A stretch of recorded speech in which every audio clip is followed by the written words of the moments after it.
છો બધા? મજામાં હશો. હું ભટ્ટ હિરલ જૂનાગઢ તાલુકામાં સ્પેશિયલ એજ્યુકેટર તરીકે ફરજ બજાવું છું. અગાઉ આપણે સ્વાદ પરખની પ્રવૃત્તિ જોઈ. આજે એવી જ એક બીજી પ્રવૃત્તિ લઈને આવું છું કે જેના વિના કોઈ પણ મનુષ્યને ચાલતું નથી. તો એવી એક પ્રવૃત્તિ કે જે રોજિંદા જીવનમાં એનું મહત્ત્વ બહુ જ છે. આપણી દરેક જરૂરિયાતને સંતોષવા માટે એ ખૂબ જરૂરી છે. તો આજે એવી જ એક પ્રવૃત્તિ, રૂપિયાની ઓળખ. તો દૃષ્ટિક્ષતિ ધરાવતા બાળકોને રૂપિયાની ઓળખ કઈ રીતે કરાવવી એ આજે આપણે સ્પષ્ટ રીતે બાળકને કઈ રીતે સમજાવીએ કે જેના દ્વારા એ દરેક નોટને સારી રીતે પરખી શકે.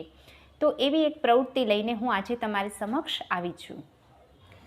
તો આજે આપણે રૂપિયાની ઓળખ કઈ રીતે બાળકને શીખવવી તે જાણીએ. તો સૌપ્રથમ કોઈ પણ એક નોટ લેવાની છે અને કઈ રીતે આપણે એ બાળકને શીખવશું એ પહેલાં આપણે જાણી લઈએ. બાળકની હથેળીમાં નોટને આ રીતે મૂકવાની છે, અહીંથી શરૂ કરવાની છે. આ રીતે મૂકી અને વચ્ચેની આંગળી એને કહેવાનું છે કે વચ્ચેની આંગળીમાં મારે અહીંયા છેલ્લા ટેરવે આવે છે, પણ બાળકના હાથ પ્રમાણે એને કહેવાનું કે આ 10ની નોટ મારે અહીંયા છેલ્લા ટેરવે આવે છે. એટલે હું યાદ રાખીશ કે નવી 10ની નોટ મારી વચ્ચેની આંગળીમાં છેલ્લા ટેરવે આવે છે. એ પછી નવી 20ની નોટ. તો આ બંનેનું શું ડિફરન્સ છે એ બાળકને સમજાવવાનો છે. અત્યારે આપણે જોઈ શકીએ છીએ કે નવી 10ની નોટ અને 20ની નોટમાં આટલું માર્જિન છે.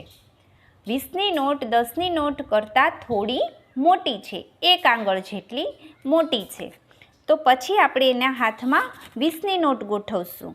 એ જ રીતે તો પછી એને કહેશું કે જો 10ની નોટ તારા છેલ્લા ટેરવા સુધી આવતી હતી અને 20ની નોટ એ ટેરવાથી થોડેક ઉપર આવે છે, એક આંગળી જેટલી ઉપર આવે છે. એટલે આ થઈ 20ની નોટ. પહેલાં સૌપ્રથમ આપણે કોઈ પણ બે નોટની પરખ કરાવશું, 10 અને 20. પછી કહેશું કે હવે 10ની નોટ બતાવ કે 20ની નોટ બતાવ, કઈ છે 20ની ને કઈ છે 10ની એ એની પાસે પરખ કરાવશું. પછી એ જ રીતે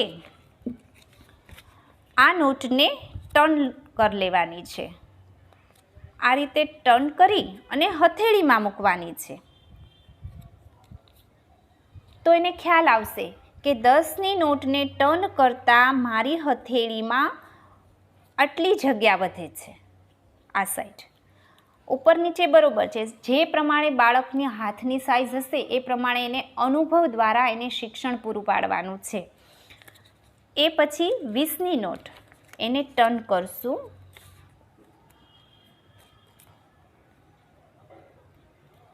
એ થોડી ઓછી જગ્યા વધે છે. આ રીતે આખો કોઈ પણ નોટને બરાબર આ રીતે સમજાવવાની છે. પછી આ રીતે પણ કરી શકીએ. ફરી ટર્ન કરી આંગળી દ્વારા આ બે આંગળીમાં આ રીતે 10ની નોટ આવે છે. પછી 20ની નોટ. લંબાઈ અને પહોળાઈ એ ડિફરન્સ રહેશે. લંબાઈ અને પહોળાઈ તો કે 10ની નોટની લંબાઈ ઓછી હતી અને 20ની નોટની લંબાઈ વધારે છે. બંનેની પહોળાઈ તો સરખી જ છે, પણ લંબાઈમાં ફેર છે. તો આ રીતે દરેક નોટ બાળકને વ્યવસ્થિત રીતે આપણે એને સમજાવવાની છે. હવે એક ખાસ કહીશ કે પહેલાં ફક્ત જૂની નોટનું ચલણ હતું ત્યારે બહુ સરળતા રહેતી, પરંતુ અત્યારે નવી અને જૂની નોટ બંને સરખી, બંનેનું ચલણ આપણે વાપરીએ છીએ. તો અમુક નવી નોટ અને જૂની નોટ બંનેની સાઇઝ સરખી છે. દાખલા તરીકે જૂની 20ની નોટ અને નવી 200ની નોટ તમે જોઈ શકો છો. બંનેની લંબાઈ જોજો.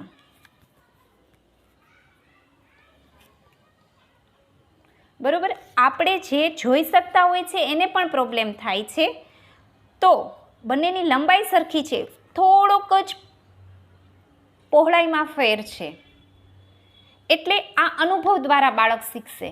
દરરોજ એને શીખવવાનું છે કે જો થોડોક જ ડિફરન્સ રહે છે 20 અને 200ની નોટમાં, તો જ્યારે 20ની નોટ દેવાની હોય છે ત્યારે જો 200ની નોટ દેવાઈ જાય તો બહુ બધું દુઃખ થાય.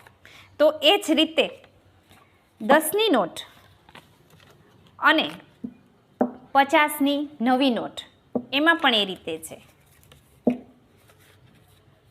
જૂની 10ની નોટ અને 50ની નોટ બંને સરખી છે. પહોળાઈમાં જરાક જ ફેર છે. તો આ દરરોજ બાળકને અનુભવ દ્વારા શીખવવાનું છે. જેમ જેમ અનુભવ થતો જશે એમ એને એકદમ ઓળખાઈ જશે. પછી બધાએ પોતપોતાની રીતે યાદ રાખતા હોય છે. ઘણા પર્સમાં અલગ અલગ ખીચાઓમાં મૂકી દેતા હોય છે ઘરેથી જ. પણ આપણે અત્યારથી એટલા માટે શીખવવાનું છે કે ગમે એટલી નોટું ભેગી હોય છતાંય બાળક શીખી જવું જોઈએ, કે હાથમાં આવે એવું તરત એને ખ્યાલ આવી જવું જોઈએ કે આ 10ની નોટ છે, આ 5ની નોટ છે. હવે આ મેં તમને પદ્ધતિ શીખવી કે ભાઈ હાથમાં આપણે આ રીતે શીખવવાનું છે. તો હવે 5ની નોટ મૂકું અને 10ની નોટ વચ્ચે 2 આંગળીનો ડિફરન્સ છે એ યાદ રખાવાનું છે. એ પછી પહેલાં આપણે જૂની નોટ લેશું, પછી 5, 10 અને 20 એ મૂક્યું છે. તો 20ની નોટ મારી વચ્ચેની આંગળીમાં ઉપરના ટેરવા સુધી વચ્ચે સુધી પહોંચી જાય છે. તો એ બંનેનું ડિફરન્સ 1.5 આંગળ જેટલું છે 10 અને 20ની નોટમાં. એ પછી આપણે 50ની નોટ લેશું.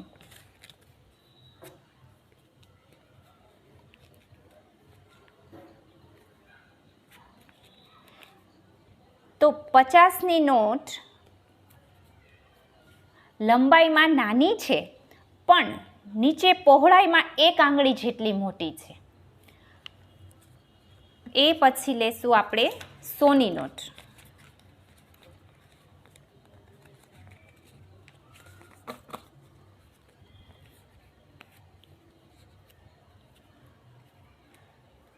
બધી એક સાથે આપણે બાળકના હાથમાં નથી રાખવાની. આ તો ફક્ત બતાવવા માટે કહું છું કે આટલો ડિફરન્સ હોય છે.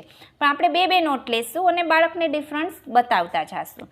તો આ રીતે દરેક નોટમાં લંબાઈ અને પહોળાઈનો ડિફરન્સ બતાવશું, ટર્ન કરીને સમજાવશું.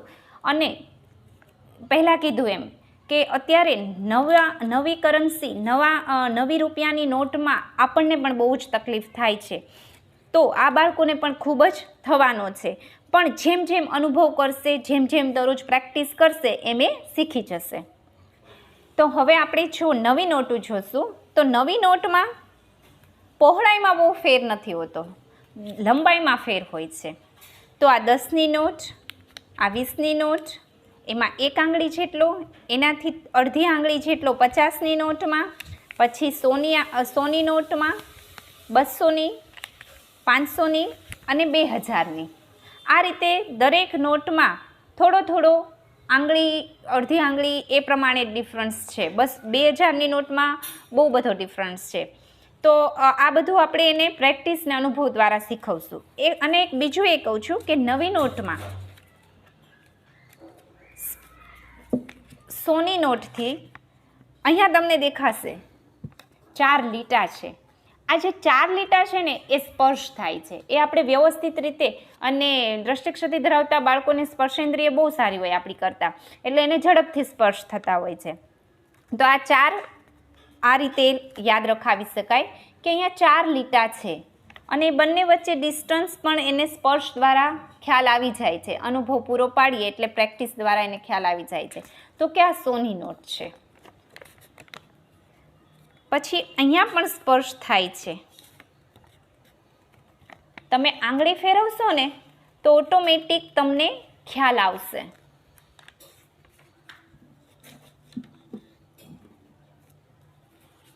પછી એવી જ રીતે અહીંયા 2 લીટા છે, પછી 2 ટપકા છે અને પછી 2 લીટા છે. તો કે આ 200ની નોટ છે. અહીંયા આવી રીતે સ્પર્શ કરશું એટલે ખ્યાલ આવશે. એ સ્પર્શ કરે એટલે એને ટપકા પણ વ્યવસ્થિત રીતે સ્પર્શ થશે. તો આ 200ની નોટ છે. એવી રીતે 500ની નોટ છે. તેમાં 5 લીટા છે. પહેલાં 2, પછી વચ્ચે એક લીટો અને પછી 2 લીટા. તો આ રીતે સ્પર્શ કરીને પણ યાદ રાખી શકાય છે કે આ 500ની નોટ છે.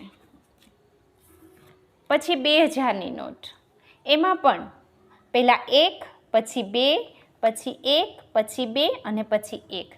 એવી રીતે અહીંયા પણ સારી રીતે સ્પર્શ થાય છે. અને એમાં લીટા છે ને એ પણ નાના મોટા છે. તો જે 2000માં છે તો થોડા નાના લીટા હોય છે. તો આ રીતે એને યાદ રખાવી શકાય છે.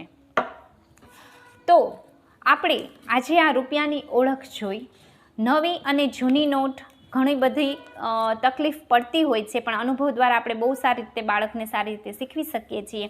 હવે એક બીજું કહીશ કે નોટ ઓળખવા માટે આપણે બાળકને આ રીતે પ્રેક્ટિસ કરાવશું, પરંતુ બીજું પણ આરબીઆઈ દ્વારા પણ એક એપ હોય છે, જે આપણે આરબીઆઈની એપ દ્વારા સારી રીતે દરેક નોટોને પરખી શકીએ છીએ.